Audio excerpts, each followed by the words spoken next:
So yeah, we should be, again, LinkedIn, YouTube, and Twitter. I should divest from Twitter too. You over Twitter too? I should. It's streaming on Twitter, but I'm saying I should get out of Twitter. I'm so over all these platforms. Well, it's almost pointless for me. But anyway, we don't have to. I keep making the same point, and then the first 5 minutes of this is me whining about how come I don't get engagement on social media. I know. We'll just keep pushing. Let me find us so I can share it on my. Yeah. Well, we can talk while I'm finding it. I'm sorry. Yeah. So I think it's been an interesting week. But I was thinking about the importance of email. But yeah. With particular regard, like you're buying ads, and I have a client who spends a fortune on ads, like a lot, 5 figures a week on ads. And we're doing decent numbers, but it's still email that makes the money for the most part. So you can set your business up in different ways, right? You can set it up where your social media drives to a sales page or an order form or whatever, a product page, and use that to drive revenue. You can do ads, which go directly to a sales page, and try to do it that way. Or you can use whatever means you want, ads or social media or all the above, sending to a funnel sort of thing where you get email addresses and sell through email. But right. all of those things they benefit from email. And if you use social media, try to sell directly and don't get email addresses, you miss out on boatloads of money. Definitely. Because most people don't buy just off of that. Some will, but you don't have any follow-up opportunities, not direct follow-up opportunities. But it's a lot more difficult that way. With ads, of course, you can do retargeting, but why not get the email address? Right. So I was thinking about that, for your buying ads, but also my own experience. Like I was just counting some of the numbers. And it's like almost all of it comes from, it's driven by email. That's the primary engine of all of the revenue, pretty much all the revenue I've created for clients. Exactly. And so I just wanted to just say that, I guess, as a preliminary thought. This matters no matter what your business model is, unless you're not online at all. Right. This conversation is important and lucrative for you to participate in, pay attention to, take notes on, and implement. Yep. Yeah. No, I have to agree. I mean, I was thinking also yesterday how, I shared with you before we started. Of course, we had the email marketing training last night. And I was explaining to them how, again, it all comes right back to email. Sure, you can have the awesome following on social media. Sure, you can run the ads. Sure, I mean, you can do all of these things, but I don't know if you can hear that, but like the windows are vibrating. I don't hear it. Wow, that's crazy. I've never experienced that before. That was very strange. I think it's like some kind of plane or something. It's weird. Like my windows are vibrating in my office. Very strange. Sorry about that. Okay. Threw me off. So nevertheless, everything, all roads lead to email, right? Yes. Email is the way in which you can continue to further engage that person. And what makes it, or those contacts, and what makes it so incredible is that, email is, again, it's affordable. Now I know affordability is a very subjective thing, but again, like you can actually get email marketing accounts for free. Yes. There are many of them that you can start for free. And then, over time, as your list grows and as you're monetizing that list, then you can justify spending money for some of the more, complex, or maybe I shouldn't say complex as a negative connotation, but some of the more robust software out there, right? So yeah, I think that to your point, I mean, email really is, it's a fundamental part of running a successful business. You've got to have emails in place. Yeah. One of the smartest experts that I know, and she's spoken at Netflix, and she's big, and she uses MailerLite. Oh, wow. Yeah, she was using ConvertKit. I don't know what, and I didn't ask. We haven't spoken about it, but Right. uh, she downgraded to. I shouldn't say downgraded either. That has a negative connotation. She decided she didn't need the robustness of ConvertKit. MailerLite Okay. works fine for what she's doing, right? At least at this time. So I don't. I mean, you're right. You can get in for free. I spent actually for years wasn't paying for email because I used Mailchimp on the free account for Mhm. several years, Mhm. and it worked just fine for me. So you're right. Yeah. Yeah. The cost to get into the email game is minimal. Yeah.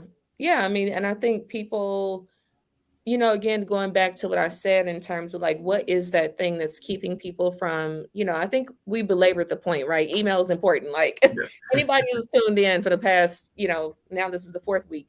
Now like email is extremely important. you should know that by now. Right, exactly. And if you don't now, shame on you. I can't put that on us. But the thing is, again, that trauma response to writing, Yeah. just having that fear. And so last night, one of the things that I talked about with the people that joined the call, I was like, listen, I am imploring you to just start.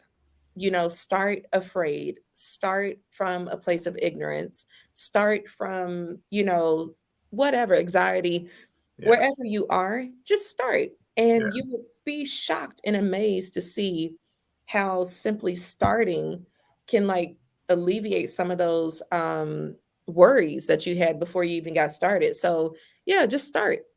Such an important point, and I it's interesting because I don't know if it was last week or the week before, and you said if something scares you, that's how you know there's Yeah. something good on the other side of it. And Yeah. another of my great friends, genius, he said we were talking about something, and he said that frightens me, which means I got to do it. Yeah. I love that. This is how high achievers think and operate. Yeah. And you find as you approach the thing that you were scared of probably nothing or something very small. Exactly. Mo Dub, what's going on, man? Thanks for joining us. Yeah, so fear is a real thing, but it does not have to be the thing that stops you from doing whatever it is that you desire to do. Exactly. Yeah. I remember when I was, of course, I went to college in Atlanta. And so I worked for Radio One in Oh, for Atlanta. real? Yeah. Hmm. Nice. Yeah. I Because my didn't know major that. was radio in college. And so I worked for Radio One in the research department. So we were tasked with calling company, or I'm sorry, not calling company, calling households and surveying them about their, listening experience. We used to get cursed out and everything, but nevertheless, I will never forget. I had a supervisor at that time. His name is Simeon. Graduated from Morehouse. Shout out to Simeon. He said something that totally changed my life. I remember one time. So Simeon was actually raised in France, Mm, and so I remember we were talking about France, and I was like, "Oh my gosh, I would love to go there one day, but I'm mm. just so scared to get on the plane." And so he looked at me with this very serious face and he was like, don't ever say that you are afraid of doing something. Fear is debilitating. Now, granted, I'm paraphrasing here, but I do Sure. specifically remember him saying, fear is debilitating. I definitely remember that. And so, nevertheless, that stuck with me because Yeah. Simeon, he was a great supervisor.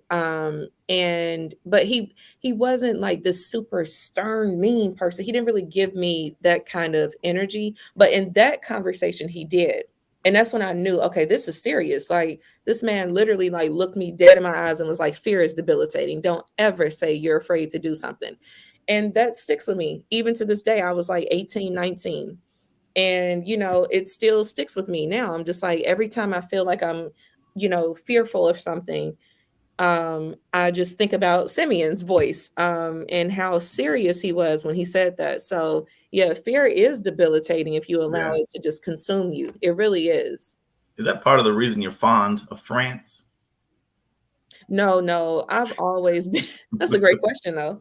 Um, no, I've always had an interest ever since I was a kid. I've always been what I would consider to be like a globalist. I don't even know if that's a word, but like It is. when I was a kid, I used to read like Little Women and like all those, European type books and Yeah. African type books. Yeah. And I've always, always, always wanted to leave the country since I was a kid. But again, at that age, I had never left the country because I was too afraid of flying. My first experience flying actually to Chicago, I was 13 and there was a kid on the plane and we hit just a little bit of turbulence. It wasn't terrible. And the kids screamed, "We're all gonna die! We're all gonna die!" So could you imagine at 13, that's your first flight experience? You hit just a little bit of turbulence. You're already nervous Yeah. because you're on a plane. And I was on the plane by myself, and Oh, becomes a kid wailing, "We're all gonna die!" So I just had like this fear of flying. And to be quite, transparent, I still don't like flying, but I also don't like staying in the United States the whole year. So I gotta go. and boats are slow. Yeah. Well, see, and then there's the other thing. I have horrible motion sickness. Oh, Very embarrassing story in South Africa getting on the ferry. Oh, it was awful. Yeah. So I can't really do boats for real. Yeah.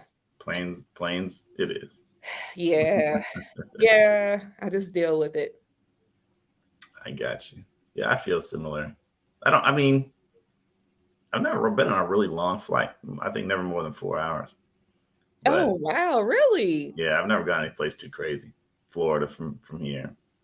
Okay. Never left. You and wifey, I've never left the country other than Canada, if you count that. you and wifey need to take y'all a long haul flight and the kids too. That'd be an amazing experience for them. But yeah, my longest flight was 17 hours from South Africa to Atlanta. So Yeah. yeah, Yeah. it's nonstop. There'd be kids on the plane talking about we're all gonna die, but not because of the plane going down, because my kids would be terrorizing them. My 12-year-old, I mean, Oh, he's about to be 13 this summer. Can only oh imagine wow. what he would do if we had him on a plane that long. He'd lose his mind. Oh wow. Yeah, it's something. It is something. I typically don't like using the little restrooms on planes, but I mean, when you're on a plane that long, you're gonna Yeah, have to go to the restroom a few no times. choice. So Yeah. I just had to, suck it up. So, and I also never like stand up. You know how some people, I don't know. Well, again, I know you say you've done maybe the longest is like 4 hours, but sometimes, if I'm on a long flight, I'll see people like standing up and stretching. And in my head, I'm like, look at this person. Like, but no, you have to. Like on those long haul flights, you got to get up. You got to get Yeah. that blood, moving throughout your body because Yeah. those long haul flights are no joke. Yeah. Well, Yep. maybe we'll find out soon. Yeah, you and wifey come holler at me in France. Y'all come on. Bet. Yes. I got a good email question for you Okay. from Fiante, actually. And I don't know if he asked it as a question, but he said this is something that he struggles with. And so I said it'll be a good question for Maria to talk about. Okay, so I'll set it up this way. You just recently, I guess it was a couple months ago, created a whole email campaign for a big live event from a big name entrepreneur, guru person. And so you had to send a lot of emails. Yeah. And the question is, as you're thinking about a campaign like that, how do you think about, like, how do you come up with the ideas and the plan for 20 messages? You don't have to give a specific number, Yeah. but do you have a system for planning out a campaign? Like, how do I pick the ideas that I'm going to highlight over the course of this campaign? Yeah, that's actually a great question. So for an event, to be honest, it's a little easy because you can tackle several different things. So you can tackle the speakers, you can tackle the topics, you can tackle the other people who are registered. You know what I'm saying? You can tackle the location. I mean, there's so many different aspects of an event that yeah, you'd be surprised. Well, not you, because you're the guru in this thing. But I think most people would be surprised to You wrote the book on this. You're the guru. Thank you, thank you.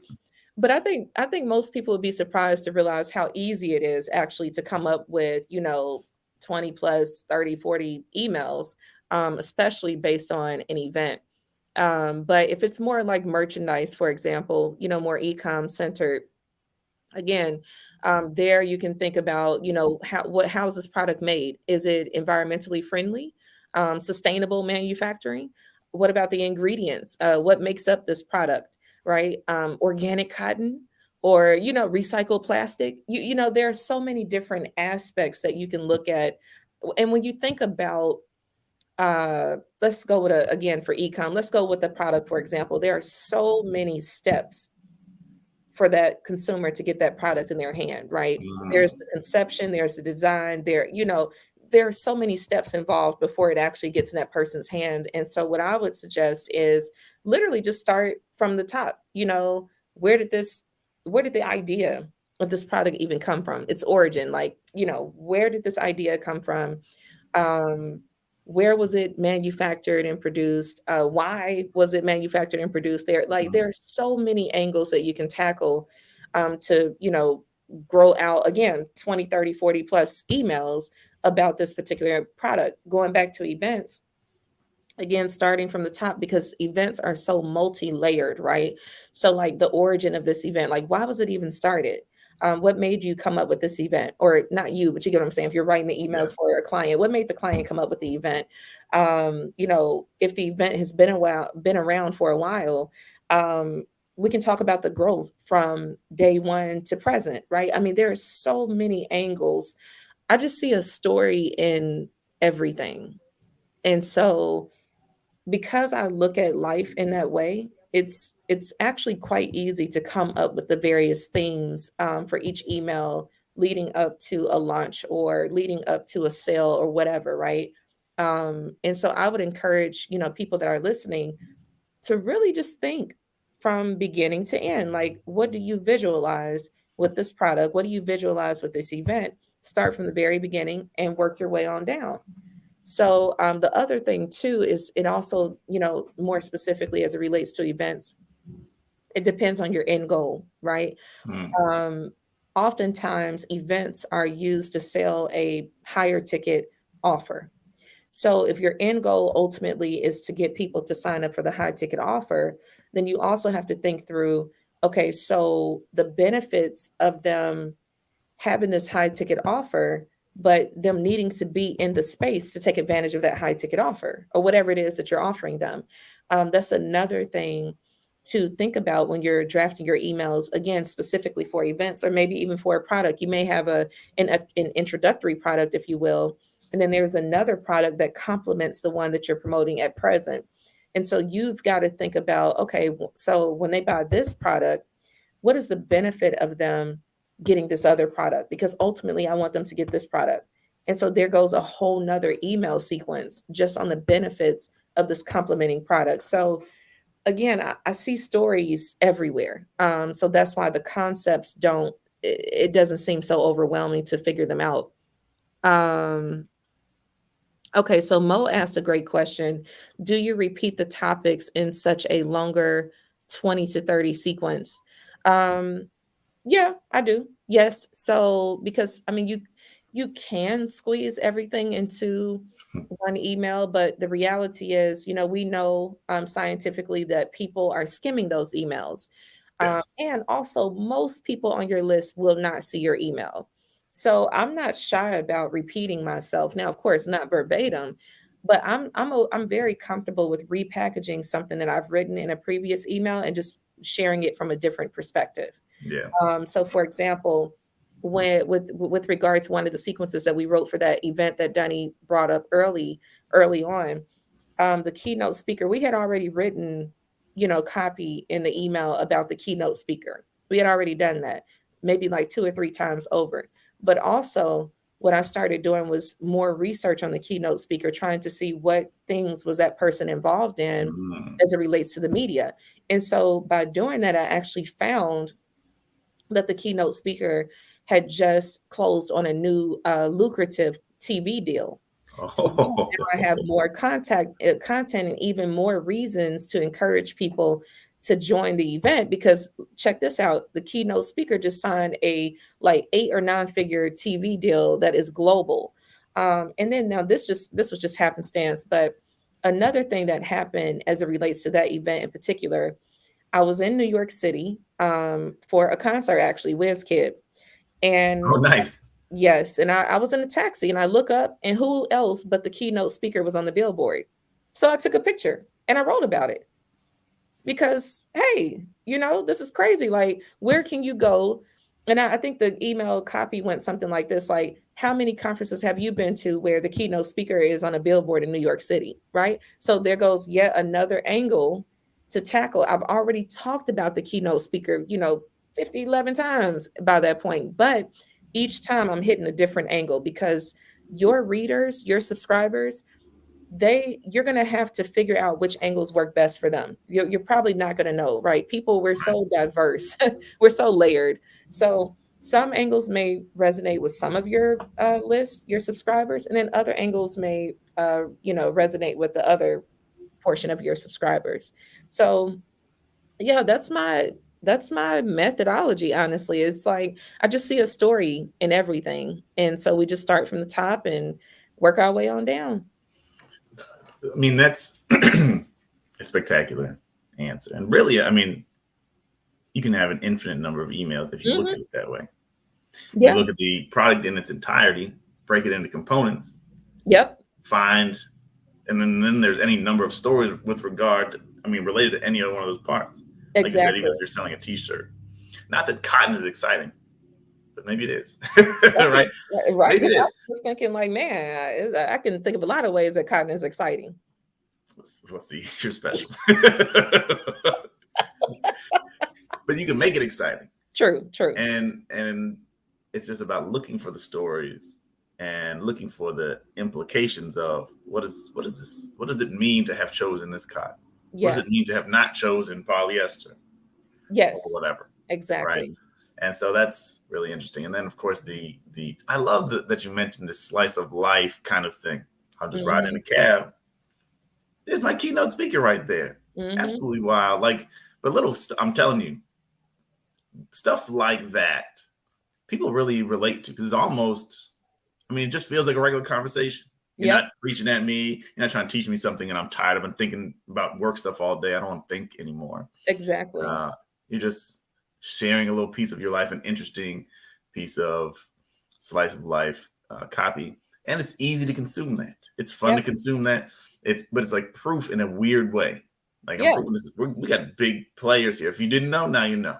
Exactly. Yep. And that adds variety as well. Yeah. Right, that's another thing that's important across a longer sequence is not to feel like every email is the same because you don't want Yeah. the reader to feel like, yeah, I read this one already. I don't have to read it again. Right. Boom. Let's talk Exactly. about my cab ride. Weird picture. Not weird, but it's just not the sort of thing you normally see in a marketing email, a promotional email. Exactly. So I mean, I love that. And then also, you kind of hinted at it, but thinking about on the flip side, what are the things that are interesting, the multiple layers in your readers? Yeah. You know, Yeah. they're into different things. We don't always know. We can guess at some things, Right. and you can write about those, and then relate it back to Mhm. the topic. Whether you're selling T-shirts or you're selling uh, events or you're selling coaching, you're selling dog training videos. Yeah. Any of those things are subject to those sort of that sort of breakdown. So I love that. That was a great answer. Thank you. Thank you. And I do see Mo has a follow-up question. Since they are skimming, are you a fan of micro content, 150 words? I'm sorry, 150 to 200 words max. Mo, honestly, the challenge I have with micro content is that you have to please the email inbox provider gods, your Gmails, your Yahoo, your Outlook. And unfortunately, unless your email address or your domain associated with your email address has established a rock solid reputation, a lot of times those communications do go into promotions or spam. And so I am more of a long form fan for that reason. But I will say this little caveat there. I don't believe in writing long form if it's just fluff, right? So Mm, if I'm just using words at this point to please the Google gods, right? Then that's a waste of time. It's a waste of my time. It's a waste of the reader's time, most importantly. So I'm not a fan of that. And if I find that I'm struggling to come up with, more long form copy, and long form for me would be, anything that's past like 350 words, yeah. via email. And so if I'm struggling to come up with more than that, and it's not like substance, then I'm just going to have to send it as is, and we'll just hope for the best. A lot of us, we just have to, I mean, sadly, there are so many elements that we can't control, as it relates to marketing in general, whether you're email marketing, social media marketing, Yeah. these digital mediums, there are no guarantees. And that's the stuff that I feel like people don't talk about that enough. Like, I feel It's like people try to sell folks on these guarantees, and then, people end up disappointed because the reality is we honestly cannot control how these inbox providers perceive your content. Now, yeah. because you and myself, Donnie, we have a great deal of experience, we have some understanding, a fundamental understanding of what is forbidden versus what generally speaking is permitted. But I mean, I'll be honest, there have been instances where, I have followed every unspoken rule as it relates to making sure your emails land in the inbox versus promotions. And what happens? Email land and promotions. Why? I have no idea. I have no idea why that and happened, right? and some of that is really is individualized. So you can Yeah, do everything right, but based on the behavior of the individual recipient, exactly. they may have a different experience. That's true on Yeah. social media. It's true on email as well. Yep. Yeah. So It's a great point. I hope I I have answered your question, Mo. yeah, Uh, and, I have a very similar thought process on that. I want mhm. to add some additional thoughts here. Okay. It really matters. It makes a difference. This is accompanying with what you're saying. It Okay. matters if the thing that you're sending your subscribers to, if you have a long form sales letter, it's a little Yeah. bit easier to write shorter content. You're still going to end up writing long form, Yeah. but you have less ability to write really short content if you don't have any selling going on the sales page. Right. Right? If it's just buy now, I have to be sold by the time I get there. If your Exactly. email says, "Here's a really cool T-shirt made out of 100% cotton from Prince Harry's own backyard," I don't Yeah. know if that's exciting or not. No, I mean, Click here, seriously, and it's then you go there. It's a product you might buy it. I like the Royals. I like Prince Harry. That's what I said. I just want to buy it, but you're limited in what you can do with that. If you right. have a page that does some selling for you, you got a video, Prince Harry saying, "Oh, look at my backyard. There's cotton growing, and we whatever doing some Yeah. selling." Then your email you have the a little bit more flexibility to write a shorter email with the intention, or rather with the knowledge that when someone gets to the sales page, they'll still be able to get the selling experience, have being Right. sold to, being shown the value of this thing. You Mhm. still over time will definitely write longer form, but what you're clicking or what you're linking to has an impact on how long your emails can be as a general rule. That's how I feel anyway. Yeah. And then also across a campaign, I feel it depends. I feel like in the very beginning, sometimes I'll write very short emails, just Okay. like there's something new happening, check it out. Right? Yeah. And just to get a little bit of curiosity going. In the middle of the campaign, doesn't really make sense. Right. Near the end of the campaign, but they won't always be. They can be a little bit shorter because it's just urgency. We're down to the last Exactly. Yep. 24 hours. Yep. I just want to remind you. Really, it's a reminder email, a little bit Mhm. of push, but it's not. If you aren't sold by now, I don't know if I'm gonna sell you now, but I'm just gonna remind you and give you the urgency and Exactly. be top of mind for you.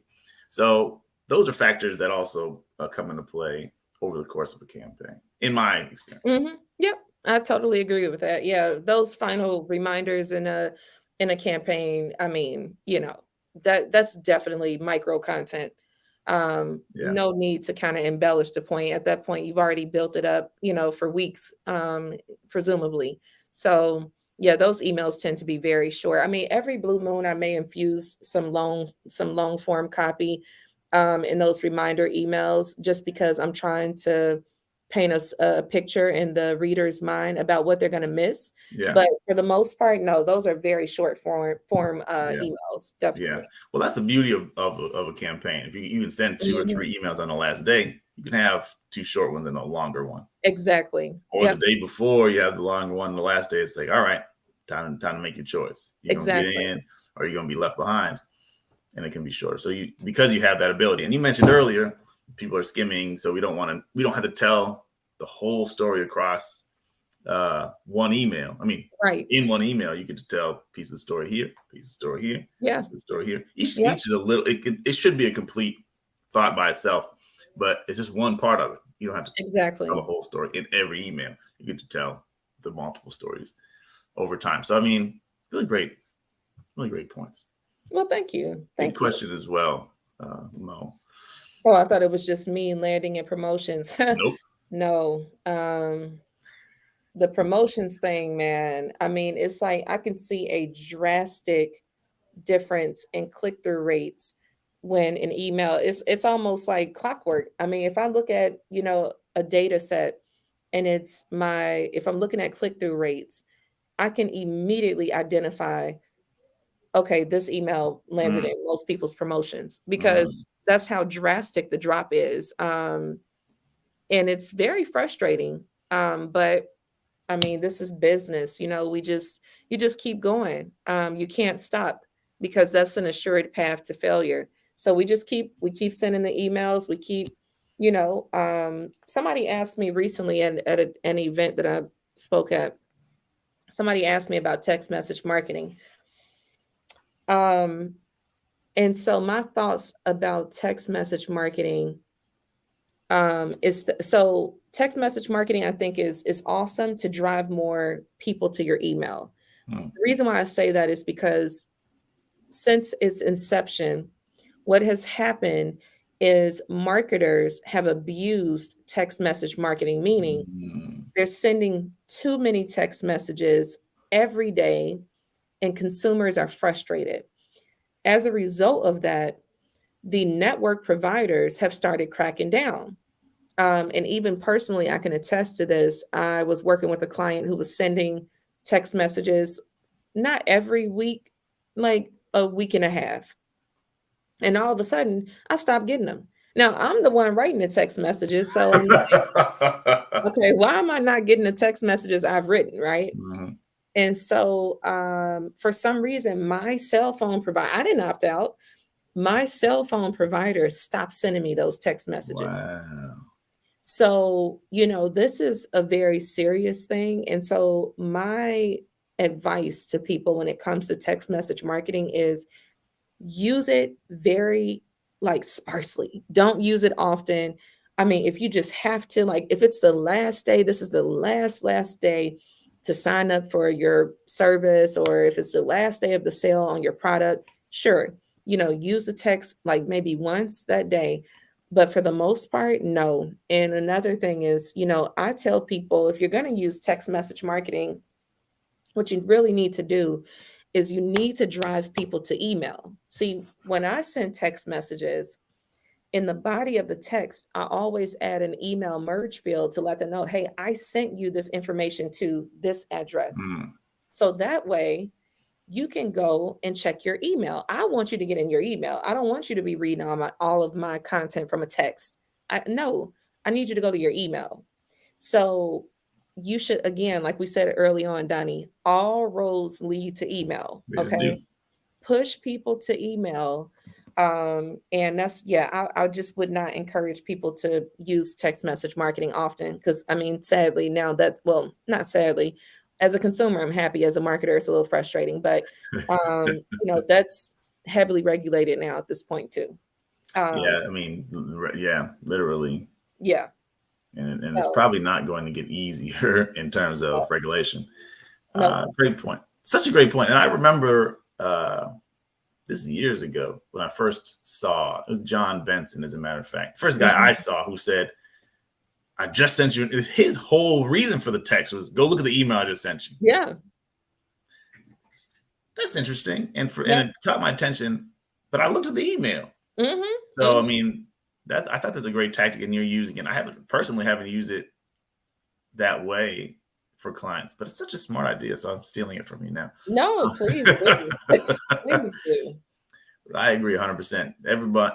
Everyone sells you something different. Yeah. There's nothing wrong with selling, but when someone will say 99% of people open text messages, sure, and 99% of people delete them right away if they're not relevant. If they've gotten 27 of them, or they don't instantly recognize who you are, etc. So a lot of the providers make you put your name in there, but if you're trying to cheat and save space, you're gonna hurt yourself.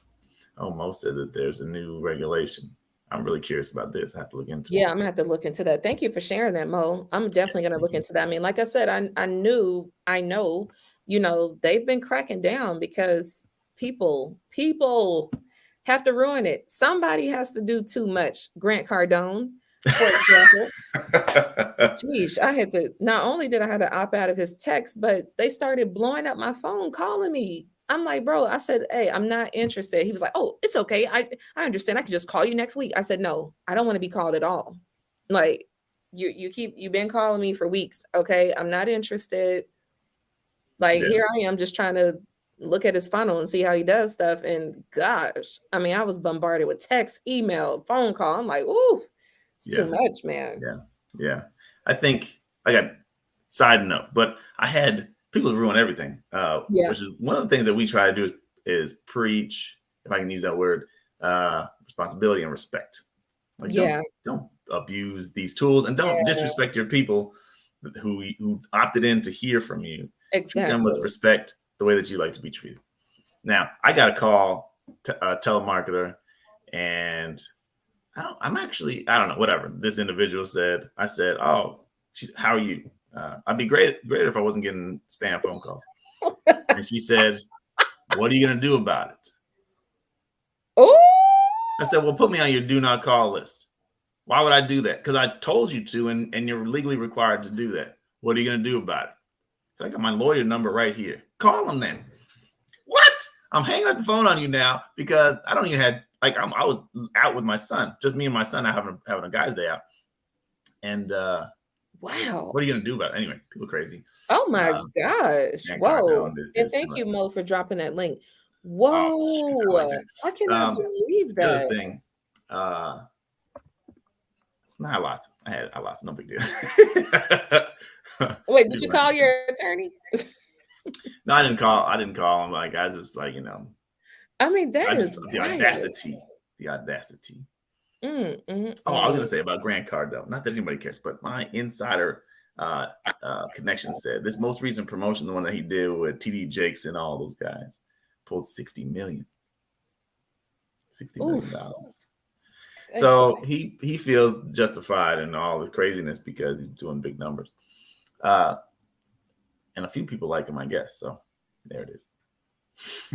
Wow, that's crazy. I mean, I'm not surprised though. That's a top line number though. Who knows? I mean, they bought a lot of ads. They might have had to pay out a lot of affiliate commissions. They do. So who knows how it all gets divvied up? That's crazy. It's a big promotion. I think it's just unfortunate that so many influential persons, especially in the Black community, align themselves with individuals who really don't respect the Black community. It's kind of embarrassing when you see that. And I'll never forget, I was listening to a live after he made his, after Grant Cardone made his remarks about how he talks to white people, 10x right. How he talks to Black people, my apologies. And he said something to the effect of he talks like Black people or something. I forgot what he said. Whatever it was kind of silly. And he should have just really thought deeply before he opened his mouth about that one. And so there's someone in the influencer space, a Black guy. He went live with Grant and asked him, like, like, where did that come from? And so he didn't really answer the question. He avoided. In fact, he said something in my opinion, that was even more offensive. He said, "Well, growing up, man, all my friends were Black. When I was a kid growing up, all my friends are Black." Well, if you all are familiar with Grant's story, as I am, because Grant used to be one of my favorite entrepreneurs, the challenge with saying that is that also from age 15 until like 25, he was hooked on drugs.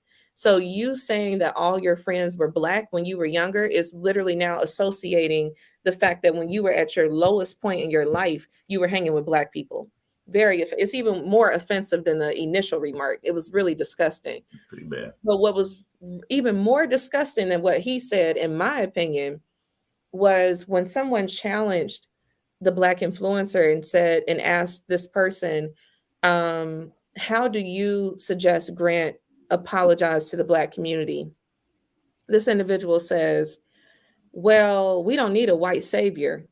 So what Grant needs to do is he needs to show Black influencers how he's getting these real estate deals. That's how he can apologize. And like people in the comments were like, oh, basically you want him to show you. So then you can turn around and like charge us $10,000.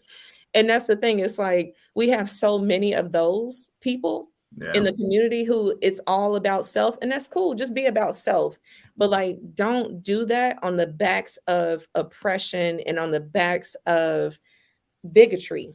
Yeah. Don't do that. Yeah. And so it's just embarrassing because I'm thinking, well, you said we don't need a white savior. So what, we need a Black man savior? Is that what you're saying? Like, but if you say we don't need a white savior, now give me what you got. The irony in the entire statement, right? The whole statement was just foolish. I was like, this is like the dumbest thing I've ever heard in my life. And people were going in on him in the comments. Like, oh, okay, so we need you instead, basically, is what you're trying to say. Rightly so. So we have too many of those, right? We have too many of those who, they would rather just secure the bag. And that's fine. I'm not even mad. If you just want the money, man, just go get the bag. But don't do that at the expense of Black people being embarrassed and ridiculed and mocked in the media. Don't do that. Just go get your bag, do that quietly, go off into the cut and get your money. But don't do that using the Black oppression and the issues that we have. Don't do that. And really, we don't need Cardone. There's a lot of Black real estate people killing it out here. A lot. So I don't know. He's the most visible option. Yeah, he is. I don't know. Yep. What I thought was funny, I don't know if it's the same clip, but he was talking about, I think it was on Fox News, how he talks in, but he said in dumbed down vocabularies. There are no vocabularies. Right. So you just proved how stupid you are. Right. Grant's gonna come. He's gonna send his lawyer to I know. talk about lawyer, like they're slandering me on a live. Look, I know. If you're gonna say that you're dumbing down your language, at least know what you're doing. You speak like an idiot. You're not dumbing down anything. You're just an idiot. Anyway. Yeah. Well, look, one of my favorite subject lines of all time. Grant Cardone is an idiot. Oh, you put that in the subject line? Oh, that's funny. Well, I know we talked about this in a private Facebook group before, but I mean, he's a filthy rich idiot. And I think, when you're living in a country that places value on net worth, that is why he has the attention that he has, because he's just a loud, stupid, very rich guy. Though he's very rich, so he's silly, but he has some kind of smarts there that has his bank account looking quite nice, I'm sure. Yeah. So it's just it just is what it is, man. Well, the one thing you could take from Grant is you should be unapologetically yourself. Yeah, that's true. He's him, and it works for him, and it attracts his people to him. Unfortunately, it attracts people maybe that should not be appealed by him. Right. But whatever. You should be you. You should be all the way you, all the way loud.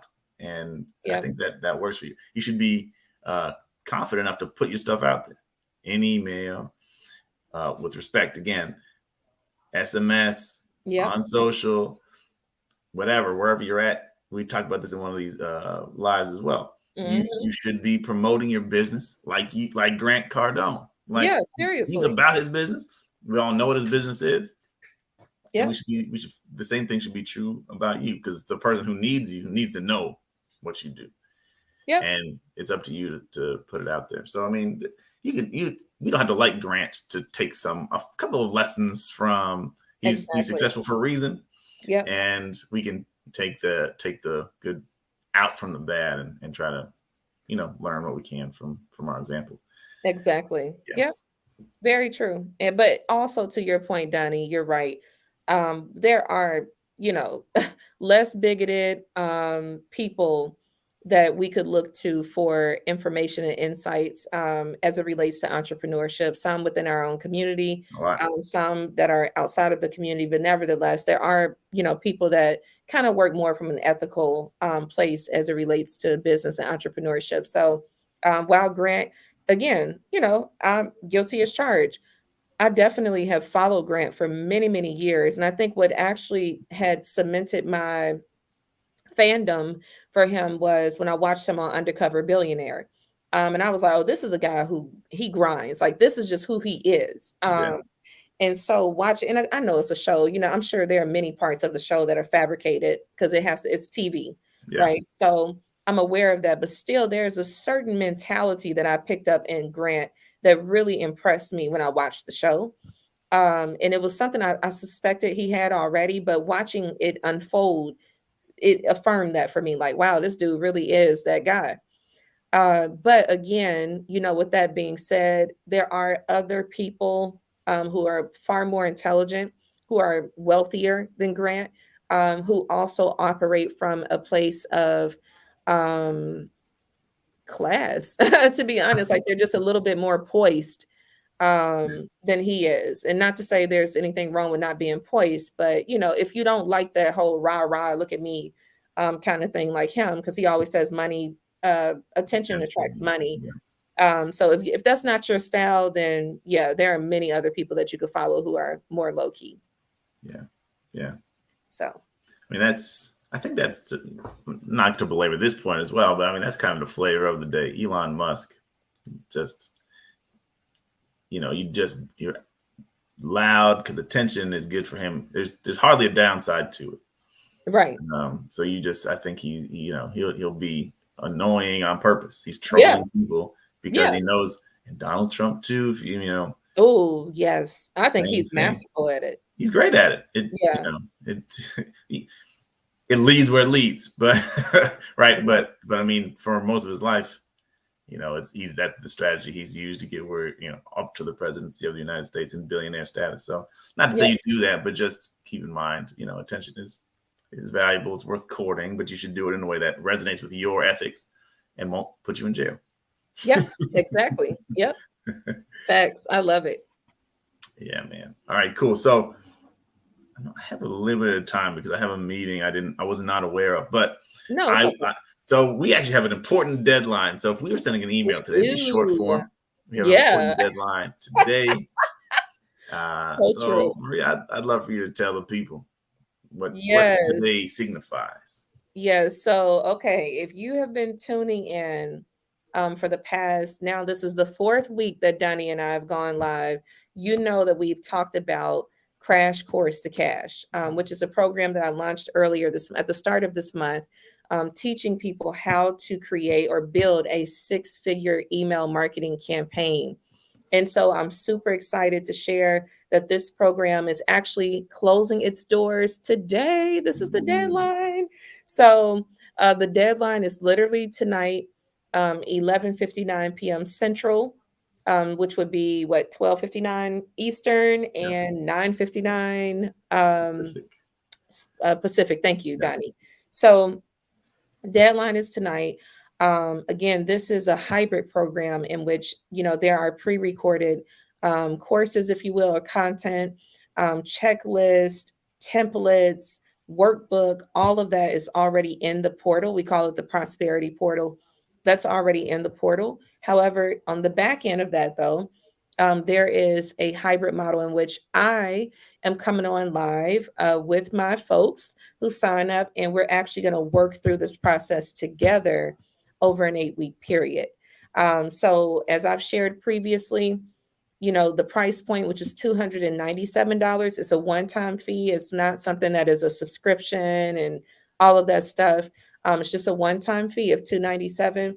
And I promise you, when this thing relaunches, which is probably going to be later on this year or next year for sure, because I'm your girl's leaving the country, so Yes. I'm gonna be gone for a little minute. But nevertheless, when this thing relaunches, I guarantee you that it will not be at this price point. So it's best to lock in now, because as it relaunches and as we expand, there are so many ways to make money with words, which is why I titled my book Words Are Wealth. It's very true in the literal way. You can make money with domains, which obviously involve words. I've flipped domains before. Even crypto domains I flipped. You can make money with blogs. People are buying and selling blogs every single day. Yep. Very profitable industry. You can make money with newsletter lists, email newsletter lists. So, I mean, again, there are so many ways to make money with words. And of course, as this program is built out and refined and fine-tuned along the way, those who joined now have the benefit of experiencing that growth at no additional charge. So now is the time. Now is the time. And with that being said, I also want to share something that is very, exciting for me. And that is that Donnie and I actually partnered on this. So, Donnie, if you don't mind sharing with the people how you partner with us, that would be dope. Yeah. Well, I'm gonna tell you something that's very interesting. As Maria said, my addition to this effort, which Mhm. man, $297. I know people paying $297 per month Oh, I know. for Yeah, content, not even live instruction. exactly. 297 just to get videos that they may or may not ever watch. Exactly. Yep. This is astronomically value, like the ROI Yep. comparison. It's ridiculous. My addition here is my Inbox X Factor program, which some of you may know about, maybe not, but I initially came out with it because people tell me all the time, I don't know what to write about. I have a business. I don't know what to send to my list. Yep. And so I said, I can fix that. Because Right. there's, as you point out, an infinite number of things you could write emails. Definitely. Infinite. And so I have compiled 365 days worth of email ideas. Actually, every day there's 2 ideas. So there's, what is that, 730-ish ideas. And most of them are related somehow to the calendar, but you don't have to relate them that way. Like if it's 4th of July, you can write about the 4th of July. You don't need me to tell you that. Exactly. So I put more obscure things in there, but 365 days worth of email ideas and inspiration. There's 100, I think there's a little bit more, maybe it's like 110 subject lines, and they're in templates. So you can almost just fill in your words and send it as is. Some of them you can't. Yeah. And some of them you'll want to tweak, but it'll have it set up as a template. So all you have to do is think about your topic and plug in and then massage it, and it'll be something to help you. That's another question I get a lot. What kind of subject line should I write? What kind of subject lines get open? Yep. And opens are one thing. Opened for the right reason is another thing. Because if I said, free t-shirts, and then in the email said, just kidding, you didn't blew your chance. So anyway, subject lines. And also I have video training modules in there for storytelling, how to start an email so that people want to read the whole email, how to use news interest, which kind of goes back to the cute content strategy that you use, ties into that.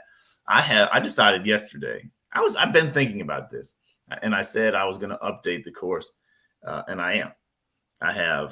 I'm creating 4 additional video modules.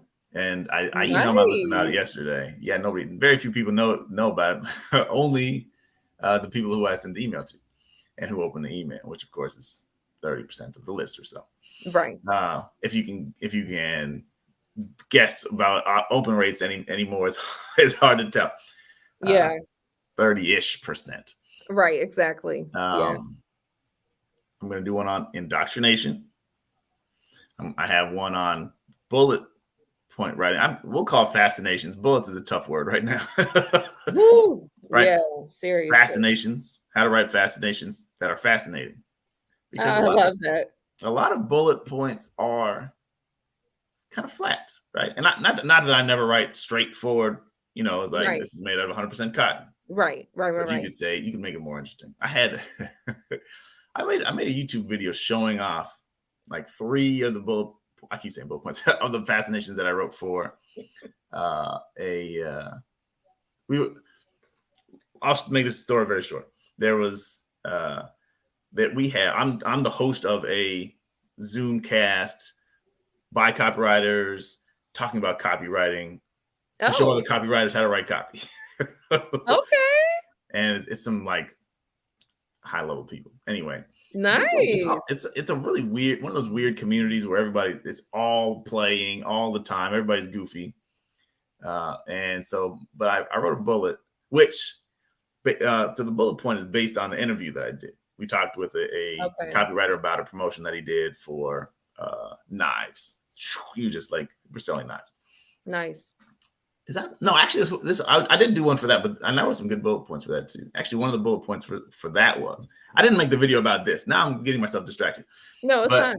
He talked about finding proof for your sales letters, and my bullet point, rather than saying how to find proof to convince people that your product is worth buying, which is what a regular fascination might be, and mine was proof that the sky is not blue.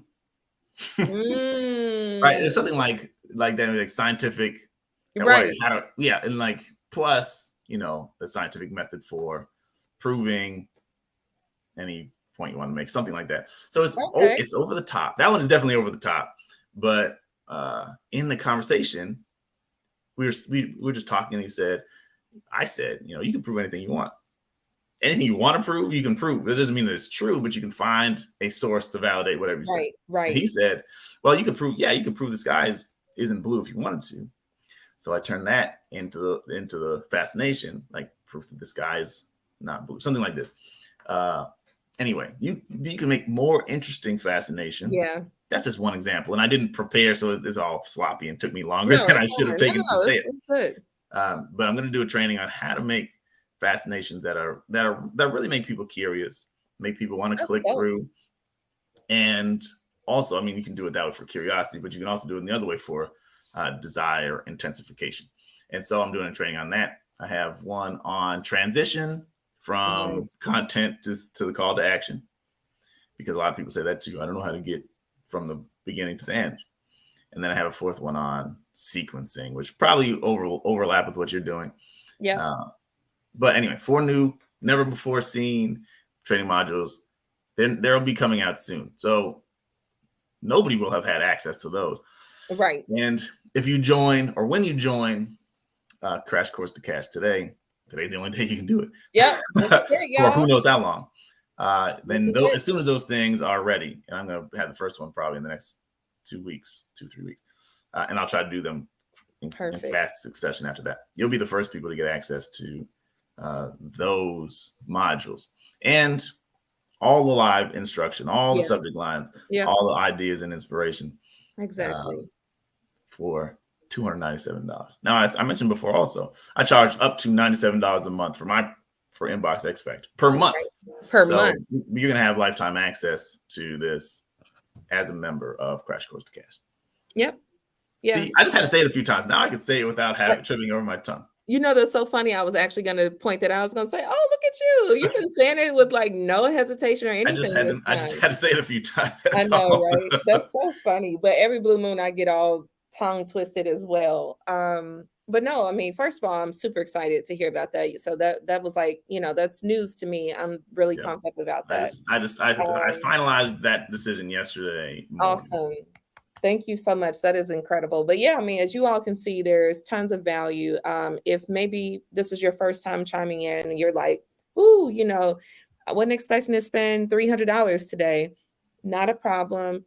There are some options for you. So one is, keep in mind, there is a 14-day money back guarantee. So you get in there, you look at the content, and now with the 14-day money back guarantee period starting today, assuming that you sign up today, because after this it will not be available, um, you will still be able to experience at least, two of the live sessions. So nevertheless, you'll get all of that plus the content that's on the backside, the prosperity inside of the prosperity portal. So you have a 14-day money back guarantee. So there's that. The second thing is there is an option to do a payment plan. And the way that the payment plan works is you pay $75 today. Now, that is a non-refundable deposit. So you pay $75 today, and you can always say, you know what, not interested. I won't be paying the remaining balance. So you do have two options if you are kind of like, okay, whoa, I just jumped on this live, wasn't expecting to drop some money today. That's cool, but do understand today is the last day. This is not one of those full deadlines where you'll look up and me and Donnie will be on LinkedIn Live again, or YouTube Live rather, again, saying, oh, deadline extended. No, the deadline is the deadline because, again, your girl is leaving the country. I just booked my flight this week. I'm out of here. So the deadline is the deadline. Today is the deadline. And so go ahead and get in now. Again, 14-day money back guarantee if you pay that $297 up front. If you're not interested in paying the $297 up front, you always have the option to get started today at $75. So giving you some options there. That's phenomenal. Well, thank you. I was shocked when I heard the price, and I'm still shocked. Even though I've heard it over 4 weeks, we keep talking about it, but I know, right? $297 is a great price. $75 is a down payment. You can't beat it. Yeah. You can't beat it. Yep. And really think about it. I think I've asked you this before. You probably wouldn't write one email for a client for $300. No. I haven't written an email for that amount in probably a few years, honestly. Yeah. So nope. Yes, you could pay for an email, pay $700,000 for an email, or you can learn how to do this, not an email, but how to create campaigns, full campaigns that can generate tens, even hundreds of thousands of dollars for $297. It's crazy. Exactly. Yeah. And again, that lifetime access. So as the platform is expanding and we're covering more ways to make money with words, again, and I'm only doing that for this cohort, right? It's the first one. And so I believe in, rewarding people who choose to take a bet on us. So, but yeah, this is it. It's a one and done. After today, no more. No mas. No mas. How do you say that in French? In French, pas plus. Aha. Yeah. Okay. I'll take your word for it. What'd you say? I'll take your word for it. Yep, pas plus. No, that's how you say it. Right, I know. Yeah. Well, yeah, and that's how they say no too. No, it's very not nasal for them. No.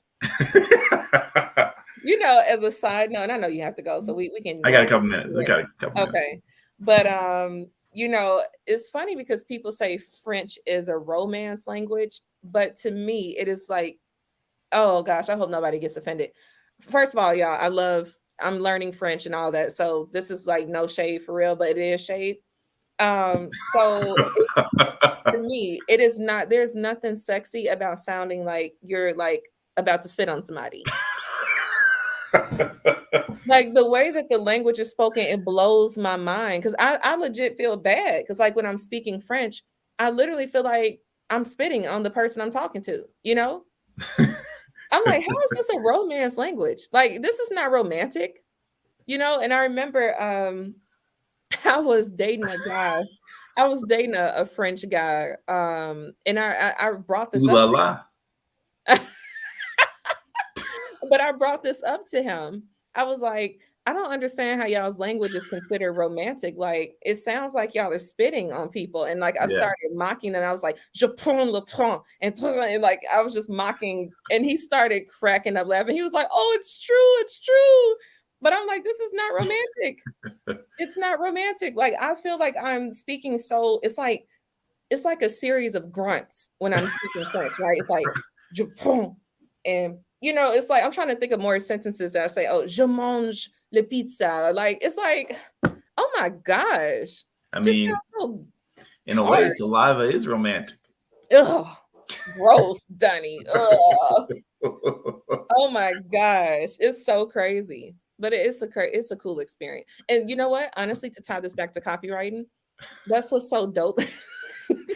I can't wait to see this. I know, but that's what's so dope about words, because now I'm learning how to write and speak in another language. So this actually expands my capacity for copywriting, because now I can write copy in different languages, which is like crazy. Oh, yeah. So when I was in France, I literally took pictures of their billboards and all the, when I was taking the train, I would take pictures. Like, I know people are like, okay, this is definitely a foreigner, because I was taking pictures of like advertisements everywhere, because I want to understand, how do they talk to their people? Like, how is y'all's copy written?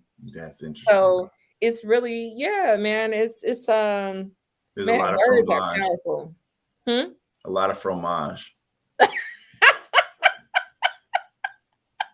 Check you out. Okay. Right. I know, right? Gotta say it with some grunt, Donnie. Oh God. Je m'appelle Donnie. Right. See, you see what I'm saying? That language is aggressive, man. Yeah. You Aggressive. probably gotta drink a lot of water. Man, listen. I'll be like, oh gosh, I'm so sorry. I'm like spitting everywhere. I do apologize. It's a very, very interesting language, man. So I want to ask you one more quick yeah. question, and then we'll get out of here in like the next 5 minutes. You mentioned earlier, and it came up, promotions, and you said if you don't have a rock solid sender reputation, then you risk going into promotions, or worse, into spam. Do you have tips, easy tips? Again, we're not going to get super deep right here. For building up reputation and maintaining it. Oh man, that's a great question. So, one of the best ways to do that, honestly, it is a bit technical. It is. So you're going to have to, you have to go and change your DMARC settings, your DKIN, I think it's called. Yeah. So it's a very technical process, but that is a good way to build up your email reputation. Now, a more simplistic way is you've got to use that real estate on that thank you page. So when somebody signs up for whatever, they buy a product, purchase a service, whatever, on that thank you page, you need to tell them, check spam or promotions. We got a special prize for you in the email, right? So now that gives them an incentive, because they're wondering like, oh, wait, what's in the email? What's waiting for me in the email? Use that thank you page. Use those text messages to point people to your email. That's how you can get that reputation built in a more simplistic way. But ultimately, you do want to get somebody to edit your DMARC settings. And I don't know, Donnie, what is the other one? I always forget. DKIM. I don't remember what it's. Oh, it is DKIM. You're right. Yeah. And then, but there's one more, right? Like a text.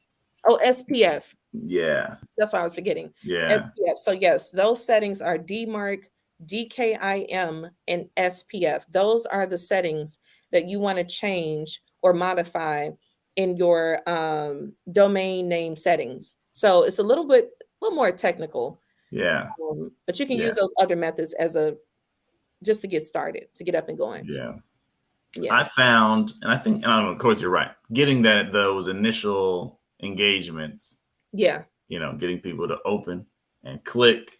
Yeah. It sends signals to the email provider. Okay, this is legitimate. And if you can get them to reply, a lot of people, they use the deep dive survey question, what's your biggest struggle with, buying t-shirts that fit your big biceps or whatever. Exactly. And that, there's a twofold benefit. You get data, and then you get engagement, which, engagement is also good for the overall relationship, but it's good for sender reputation. Exactly. And then the other thing that I'll say is consistency. Yep. If you don't send for 2 years and then you send 10,000 emails, it's not going to go well for you. No, it's not get blacklisted real quick. Because you look shysty, shady, scammy, spammy. Yep. Very true. So that was an awesome question to close out today. So Yeah. yeah, thank you as always. Y'all make sure you go check out Donnie has that link here, crashcoursetocash.com/Donnie. Y'all check that out. Again, today is the deadline. After Yep. today, I don't know when it's going to be reopened. I know it won't be in the next few months because your girl's out of here. Yeah. And you ain't going to be No. relaunching Oh, no. from No. vacation time and No. Definitely not. and traveling time. Yeah. It's gonna be cool. Yeah. And as you said, in terms of the ongoing expansions of this Yeah. training, Yep. this will be the only chance you have to get this included in the price. Exactly. Yep. This is it. This is it, you all. So even if you're on the fence, to be quite honest with you, and this is not a strong arm sales call, by the Yes. way. As I've shared previously, I'm really big on energy. So if you go to the landing page, it's not energetically, it doesn't align with you, no pressure, no harm, no foul. But if you're on the fence, my advice to you is to just sign up at the $75 level, come check it out, peep it out. Again, instantly access to templates, checklists, workbook. So, I mean, sign up, see what you think. If it's not, you like, hey, then go on about your merry way. But if you sign up at the 297, again, you get that 14-day money back guarantee. So there's definitely that. You can get your money. We make it very simple. It's not, again, not the strong arm tactic. I don't believe in trying to keep people where they don't want to stay. Right. So if you get in there, you realize, not a good fit. We have a little simple form. You fill out the form. We issue that refund as soon as possible. So, I welcome you. If you're interested, I welcome you. If you're on the fence, I welcome you, and I invite you and implore you to join today, because after 11:59 p.m. CST, Chicago time, the doors are closed, Yeah. and there will not be an extension. Right. And Maria is not the kind of person to just bend the rules. No. She's nice, but the deadline is what it is. Yeah. And when she said something, she means it. So yeah, there's no funny business going on about that. And then in just a couple of days, she'll already be teaching the people who joined up. So there's no exactly. time for, trying to ease people in through the back doors. Not in any of that. You'll know, Yep. This is for real. Yeah, exactly. So yeah, I'm excited. First session next week. Super pumped up. Yeah, I'm excited as well. And I look forward to being supportive in whatever way I can and hearing about the success stories. There's going to be some lives changed, no question about it. So definitely, I'm very excited about this. So I encourage and implore you as well. If you're a copywriter who wants to level your skills up, this is for you. If you're an entrepreneur who wants to make more money from your email list, who doesn't, then this is also for you. So and then with the money back guarantee, there's literally no downside. Yeah, no seriously. Downside. We're taking on all the risk. So yes, I mean, it's, in my opinion, a no-brainer. But we'll let the people decide. Yep, definitely. Whatever. If it fits, then it fits, and if not, then we'll just keep moving. Right. Exactly. So with that, we'll close out. I got to go get to my meeting. Thank you, Donnie. I appreciate you. 4 good weeks. I know, right? We'll figure out what the next thing is. I know, right? This has been really fun. Mark. Thank you, Mark. Thank you. That's so nice. Kind of you to Very say. Nice. Yeah, but we're about to get out of here. Yes. Peace out. Sign up. Have a great weekend, everybody. Yes, y'all sign up. All right. See you, Donnie. See ya.